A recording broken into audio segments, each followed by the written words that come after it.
Yo mga idol, kumusta? Manregma Sports TV nga pala.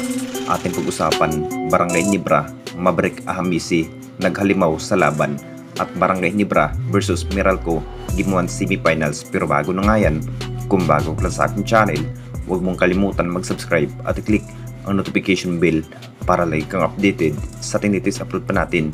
Pero ating talakayin, una natin pag-usapan, so matinding bakbakan nga ng Barangay Nibra versus Meralco mga idol sa Game 1. Talagang starting 5 nga ng Barangay Nibra sa laban na si Scotty Thompson at Ralpco at Maverick Ahamisi at Japet Aguilar at si Stan. Opening quarter pa lang, mas mainit muna ang kupunan ng Meralco. Mas lamang pa rin ang kupunan ng Meralco ng 2 points mga idol.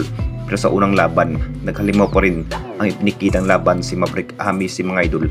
Talagang na parang siya na nga ang nagdadala sa opensiba. Ito pa rin ang masayang laban ng ating Barangay Nibra. Masasabing mas nahihirapan pa rin ang kupunan ni Coach Tim mga idol sa mainit na laban. Mas desperado pa rin ang player ng Barangay Nibra na manalo nga sa laban dahil sa semifinals na nga ito at kailangan pa rin ng Barangay Nibra makamit niya ang matagal ng hangad na magkakampiyon muli sa ating liga. Mas magandang kombinasyon na nga ang ipinaplano ni Scotty at Maverick Ahamisi mga idol sa first up to second quarter.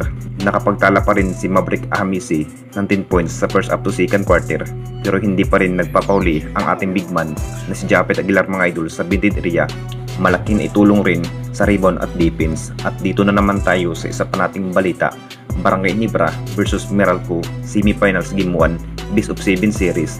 Alam na naman natin lahat mga idol sa naging laban nga ng ating crowd favorite team ng Barangay Nibra. Labanan pa rin at kung sinong makakuha sa malaking tagumpay sa semifinals mga idol. Mas kinakailangan pa rin ng ating Barangay Nibra na makapag-advance nga kung patuloy lang ang magandang performance ang ipinikita sa bawat laban kontra nga sa kupunan ng Meralco. At kumpiyansa pa rin ni Coach Tim mga idol, mas kaya pa rin talunin ang kupunan ng Meralco kahit no Jimmy Malonzo sa semifinals dahil sa guto injury. At walang Jimmy Malonzo, mas kinaya nga ng ating Barangay Nibra at nai-improve na rin ang bawat performance sa bagong rookie na si Ralpco mga idol. Nakapagtala na nga ito ng 8 points sa first up to second quarter. Ito na rin ang pag-asa ng ating Barangay Nibra na makamit nga ang tagumpay na makapasok nga sa finals. Mas binibigyan pa rin ni Coach Tim na si Ralpco ng mahabang playing time. Sa second up to third period, ipinapasok na nga ni Coach Tim si Eli Tenorio pero hindi pa rin masyadong nakapagtala. Mas nakahabol na nga ang ating Barangay Nibra sa kalamangan ng score sa second up to third period.